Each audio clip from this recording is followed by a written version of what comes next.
Dear student of class 11।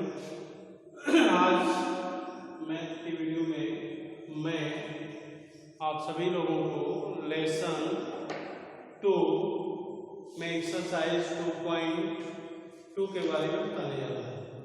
Exercise 2.2 में यदि capital R as a subset of A cross B है, means A और B दोनों वाले की समुच्चय है।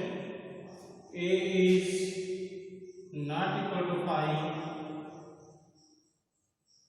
And B is not equal to 5, तो संबंध कैपिटल R के अंतर्गत जो समुच्चय A के अवयव होते हैं, समुच्चय A के अवयव को डोमेन ऑफ द रिलेशन और समुच्चय B के अवयव को डोमेन ऑफ द रिलेशन कहते हैं, तथा B के वे एलिमेंट जो समुच्चय A के अवयव से संबंधित होते हैं उसे हम संबंध का परिचय देते हैं।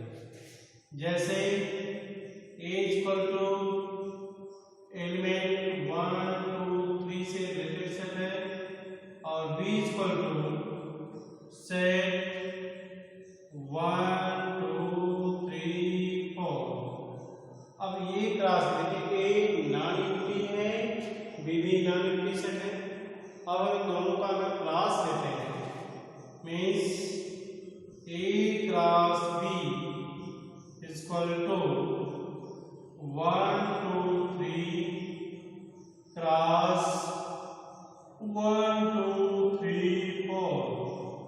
अब इन दोनों का अगर हम क्रॉस लेंगे तो क्रॉस में जो एलिमेंट प्राप्त होंगे वह ऑर्डर पेयर के रूप में होंगे। ऑर्डर पेयर का पहला एलिमेंट पहले सेट से रिलेटेड होगा और दूसरा एलिमेंट दूसरे सेट से रिलेटेड होगा।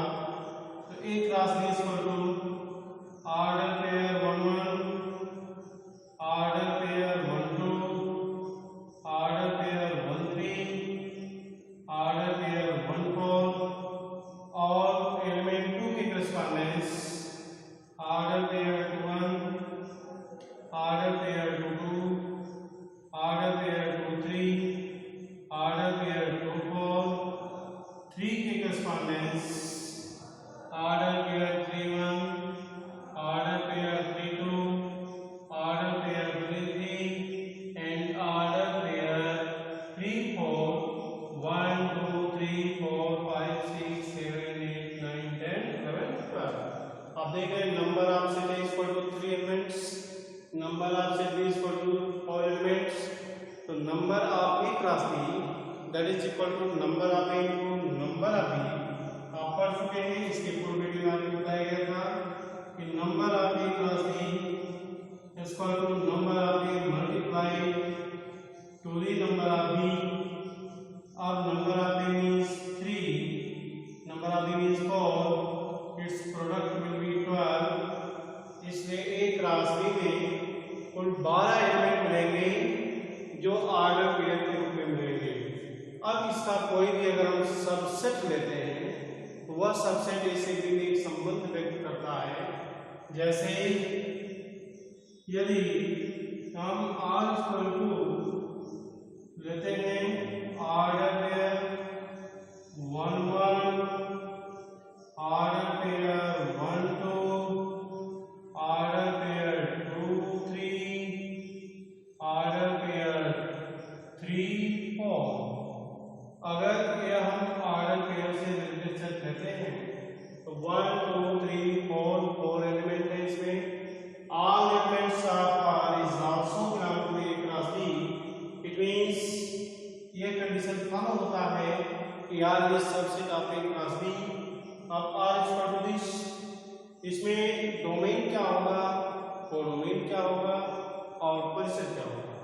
तो domain of the relation capital R is equal to first element of each order pair, the set related to the first element of each order pair, that is 1 1 है, पुनरावृत्ति हो रही, छोड़ देंगे 1 2 और 3, 1 2 3 ये first element of the relation capital R के order में रहते हैं, इसलिए इसको हम कहेंगे डोमेन। अब codomain of the relation capital R, codomain is second set, codomain of the relation capital R is equal to set B, that is 1 2 3 4, ये कोडोमेन हो गया।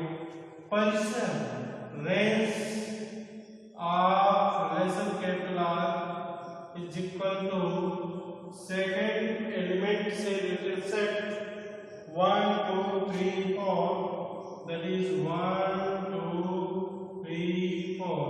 इसमें आप देख रहे हैं range is equal to codomain हो गया। It means range of the relation is always subset of the codomain.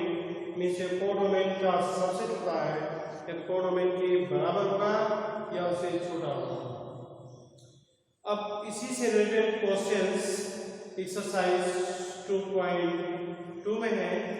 Question दिया है R is equal to 2 8 3 27 525 and 7 343 ये ऑर्डर पेयर दिए गए हैं और पूछा है ए से बी में संबंधों की संख्या क्या होगी।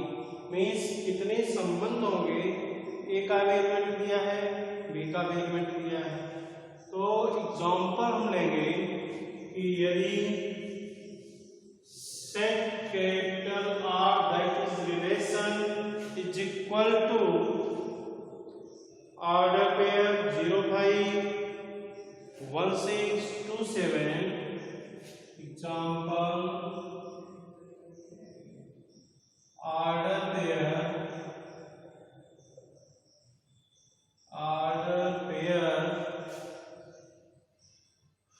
0 5 1 6 2 7, 0 5 1 6 2 7 and 3 8 4 9 5 10, 3 8 4 9 5 10। और क्वेश्चन में पूछा गया है कि अगर relation capital R is equal to this, तो what is domain of the relation and range of the relation. वही क्वेश्चन है जो इसके पहले बताया था, सेम उसी तरह का क्वेश्चन ये भी है। Means R is equal to order pair 0 5 1 6 2 7 3 8 4 9 5 10। और इसी बेसिस पर हमें बताना है कि संबंध R का डोमेन क्या होगा, संबंध R का क्रॉस क्या होगा।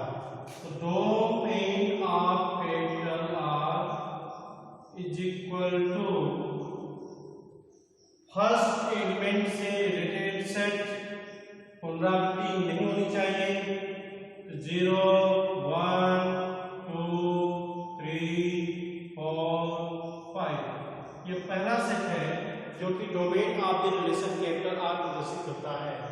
Now range of the relation R, range of relation R is equal to the set corresponding to the second element of each order pair, that is second element is 5 6 7 8 9 10। तो इसको जो दूसरा set हमको मिला है ये संबंध R के लिए परिसर होगा, और जो पहला सेट मिला है इसे संबंध R का डोमेन कहेंगे। अब इसी बेसिस पर अगला क्वेश्चन दिया एक्स्ट्रा, यदि किसी समुच्चय के अवयवों की संख्या मालूम हो और अवयवों की संख्या के आधार पर पूछा जाए कि उन समुच्चयों के बीच संबंधों की संख्या कितनी होगी। जैसे मान लीजिए सेट ए इक्वल टू दिया है 1 2 3, set A equal to 1 2 3 and set B is equal to 4 5 7 और पूछा जाए R is a subset of a class B, तो A से B में संबंधों की संख्या, A से B में संबंधों, A से B में संबंधों की संख्या बराबर, फॉर्मूला होता है 2 power mn, 2 power mn, m is number of element in the first set and n is number of element in the second set. तो number of element in the first set क्या मिलेगा, number of is equal to 1 2 3, ये 3 आ गया, और number of is equal to 1 2 3 4, तो number of is equal to 4।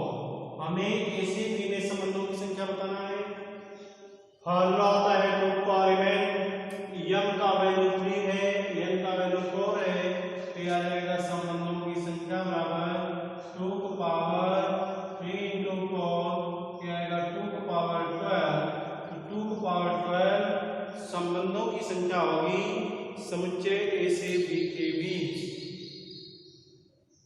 अब next topic है function, फलन।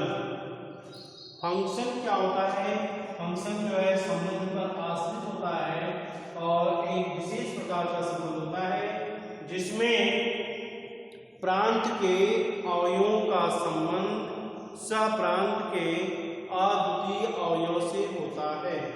फलन को हम डिफाइन करेंगे, फलन इंग्लिश में इसको फंक्शन कहते हैं, FUNCTION।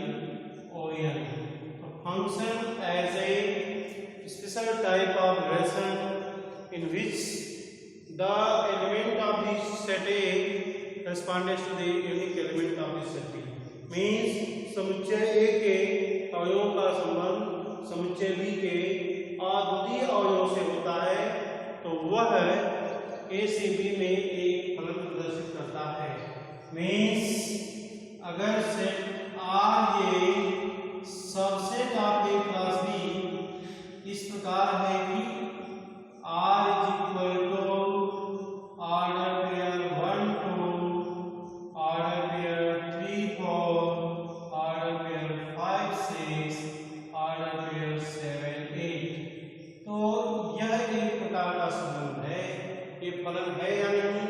तो इसके लिए यूनिक रिलेशन होना चाहिए, अद्वितीय संबंध होना चाहिए। देखिए हम पहला सेट लेते हैं, पहला सेट का एलिमेंट है 1 3 5 7 के मान सेट ए के एलिमेंट है, और सेट बी के एलिमेंट जो हमको मिलेंगे 2 4 6 8। अब ए का संबंध इसमें 2 से दिया है, ए का संबंध 4 से है, 5 का संबंध 6 से है, 7 का संबंध 8 से है। तो इस बेसिस पर हम डिफाइन कर सकते हैं कि यह A से B में एक फलन है या नहीं है।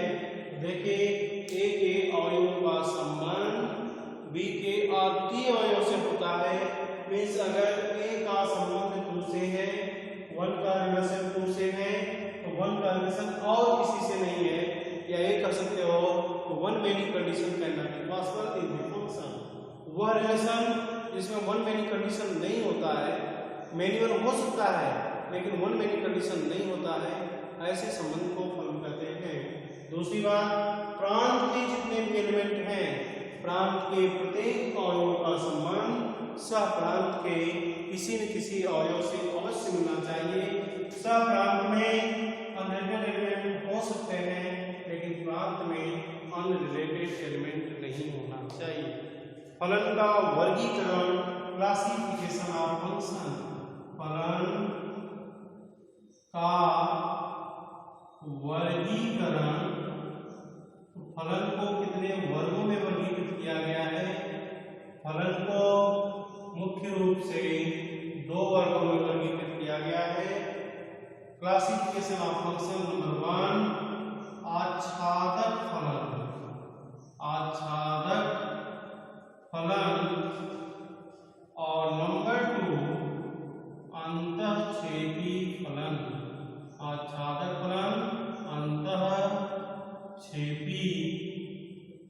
फलन। अब आच्छादक फलन क्या होता है और अंतःक्षेपी फलन क्या होता है? आच्छादक के अंतर्गत सह प्रांत के जितने भी एलिमेंट होते हैं वह प्रांत के किसी न किसी अवयव से रिलेटेड अवश्य होना चाहिए, या हम कह सकते हैं यदि रेंज और कोडोमेन दोनों इक्वल हैं, ऐसे कंडीशन में वह फलन आच्छादक होता है।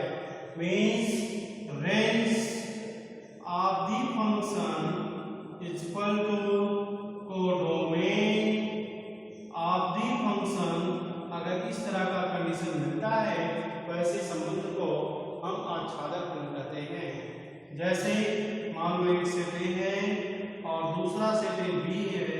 Set A set B A related to the B और एक फंक्शन है कि नहीं है इसकी जांच करेंगे। देखिए अगर 1k-1 है, 2k-4 है, 3k-9 है, 4k-16 है, तो आप देख रहे हैं इसका जो परिसर होगा, परिसर 1 और 9, 16 होगा और इसका जो कोडोमेन होगा वो भी 1, 4, 9, 16 से रिलेटेड सेट होगा। ऐसे कंडीशन में यह कंडीशन सेटिस्फाई हो रहा है कि range of the function is equal to codomain of the function, इसलिए हम इस फलन को आच्छादक फलन कहेंगे, क्योंकि इसमें जितने भी एलिमेंट हैं, इसमें सह-प्रांत में जितने भी एलिमेंट हैं वह प्रांत के किसी न किसी अवयव से रिलेटेड अवश्य है, इसलिए इसको हम आच्छादक फलन कहेंगे। नेक्स्ट पॉइंट अंतःक्षेपी फलन। तो अंतःक्षेपी फलन के अंतर्गत range is always proper subset of codomain. अंतःक्षेपी में रेंज कोडोमेन का प्रॉपर सबसेट होता है। Means range as a proper subset of codomain means all the elements of range belong to the codomain, but all the elements of codomain doesn't belong to the range. Means range के प्रत्येक अवयव का संबंध codomain के किसी अवयव से होता है। इसमें देखिए कोडोमेन का ही सबसेट होता है। मीन्स रेंज के सारे एलिमेंट कोडोमेन में हैं, लेकिन रेंज और कोडोमेन दोनों इक्वल नहीं है। Range as a proper subset of codomain, इससे क्लियर होता है कि सह प्रांत में कुछ एलिमेंट ऐसे होंगे जो प्रांत के किसी भी अवयव से रिलेटेड नहीं होंगे। जैसे 1 का रिलेशन 1 से है, 2 का 4 से है, 3 का 9 से है, 4 का 16 से है। लेकिन आप देख रहे हैं कि 25 एक ऐसा एलिमेंट है जो इसके कोडोमेन में है लेकिन रेंज में नहीं है। It means all the element of range is also belong to the codomain, but all the element of codomain doesn't belong to the range. That is a range as a subset of codomain. अगर एक condition होता है ऐसे फलन को अंतःक्षेपी फलन कहते हैं। अब अंतःक्षेपी फलन और आच्छादक फलन को भी दो वर्गों में वर्गीकृत किया गया है। इसको और इसको दोनों को 2 वर्गों में वर्गीकृत किया गया है और इसके भी 2 वर्ग हैं। एक होता है एकैकी आच्छादक, एकैकी आच्छादक, और दूसरा होता है अंतः बहुएक आच्छादक, बहुएक आच्छादक, और सेम इसमें भी होता है एकैकी अंतःक्षेपी, एकैकी अंतःक्षेपी, और इसमें जो होता है बहुएक अंतःक्षेपी फलन। अब इन दोनों में अंतर क्या है? एकैकी मीन्स प्रांत के अवयवों का संबंध सप्रांत के अद्वितीय अवयव से तो होता है, लेकिन एक की एक इमेज बनती है, कई की एक इमेज नहीं बनती है। तो हम इसको डिफाइन करेंगे। ऐसा आच्छादक फलन जिसमें सप्रांत का अवयव प्रांत के किसी अवयव से रिलेटेड होता है, मीन्स एक से अधिक अवयव का संबंध नहीं प्रदर्शित करता है, ऐसे संबंध को एकाएकी आच्छादक फलन कहते हैं। जैसे इसमें आप देख रहे हैं इसके एक का इमेज 1 है कि 1 प्रांत के और किसी भी एलिमेंट का इमेज नहीं है, एक की एक इमेज में नहीं है, ऐसे कंडीशन में इसको एकाएकी आच्छादक कहेंगे। एकाएकी इसलिए कहेंगे कि एक की एक इमेज में नहीं है, और आच्छादक इसलिए कहेंगे कि सब प्रांत के जितने भी एलिमेंट हैं सब प्रांत के किसी न किसी एलिमेंट से रिलेटेड हैं। इस कंडीशन को हम एकाएकी आच्छादक कहते हैं। एकाएकी आच्छादक के एग्जांपल है। अब बहुएक आच्छादक फलन लेंगे। बहुएक आच्छादक फलन ऐसा फलन होता है जिसमें प्रांत के दो या दो से अधिक अवयव का संबंध सब प्रांत के एक ही अवयव से होता है। जैसे 1 - 1, 2 - 2, 3 - 3, 1 related to the 1 and -1 is also related to the 1, 2 related to the 4 and -2 is also related to 4, 3 related to 9 and -3 is also related to 9। तो आप देख रहे हैं कि दो एलिमेंट की एक इमेज प्राप्त हो रही है। जब दो एलिमेंट की या दो से अधिक एलिमेंट की एक इमेज प्राप्त होती है और आच्छादक फलन होता है, ऐसे फलन को बहुएक आच्छादक कहते हैं। सेम वही प्रोसेस इसमें भी होता है। अगर अंतःछेदी फलन ऐसा होता है कि प्रांत के अवयव का संबंध सब प्रांत के एक ही अवयव से होता है, 1 की इमेज 1 है, 1 और किसी की इमेज नहीं है, और 2 की इमेज है और किसी प्रांत के अवयव से रिलेटेड नहीं है, ऐसे कंडीशन में प्राप्त होने वाले फलन को एकाएकी अंतःछेदी कहते हैं। लेकिन ऐसा अंतःछेदी फलन जिसमें सह प्रांत का एक ही अवयव प्रांत के दो या दो से अधिक अवयव से संबंध दर्शाता है, उसको हम बहुएक अंतःछेदी फलन कहते हैं। एकाएकी अंतःछेदी एग्जाम्पल आपके सामने यहाँ है, इसका एग्जाम्पल है। और अब बहुएक लेंगे, बहुएक अंतःछेदी। बहुएक अंतःछेदी फलन को हम सिंपल रूप में दिखाएंगे। Function a from b such that 1 की इमेज 1, -1 की इमेज 1, 2 की इमेज 4, -2 की इमेज 4 एंड 9 एक ऐसा एलिमेंट है जो प्रांत के किसी भी एलिमेंट से रिलेटेड नहीं है। इससे हम निष्कर्ष निकलता है कि यह अंतःछेदी है, और चूंकि दो या दो से अधिक अवयव का संबंध इसके एक ही अवयव से होता है, इसलिए इसको हम मेनी वन इंटू, अंग्रेजी में मेनी वन इंटू कहते हैं, इसको 1 इंटू कहते हैं, इसको मेनी वन इंटू कहते हैं, और इसको 1 इंटू फंक्शन कहते हैं। नेक्स्ट अचर फलन जिसके अंतर्गत प्रांत के सभी अवयवों का संबंध सह प्रांत के एक ही अवयव से होता है, उसे हम अचर फलन कहते हैं। अचर फलन वह फलन होता है, अचर फलन जैसे मान लीजिए एग्जाम्पल हम कहते हैं f(x) = 3 all of x belong to real number.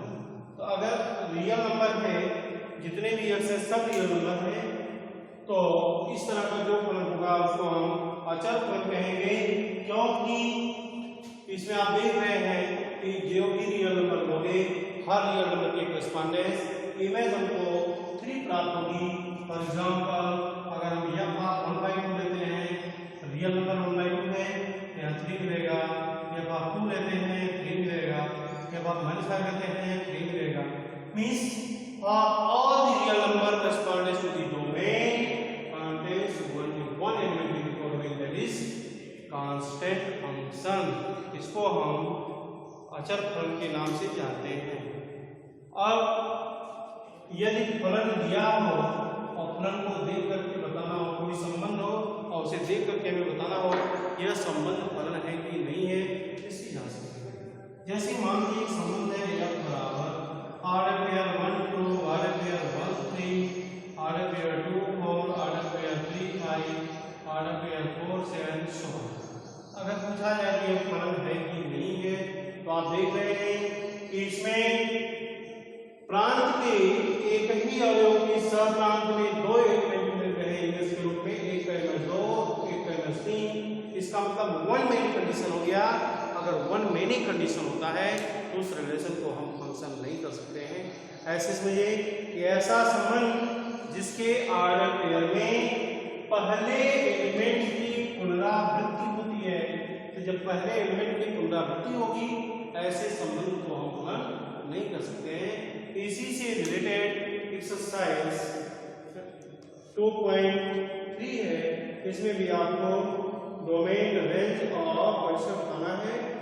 इसका पीडीएफ आपको भेजा गया है, उसके अनुसार सर्व कर दीजिएगा। Now lesson 3 next day. Thank you.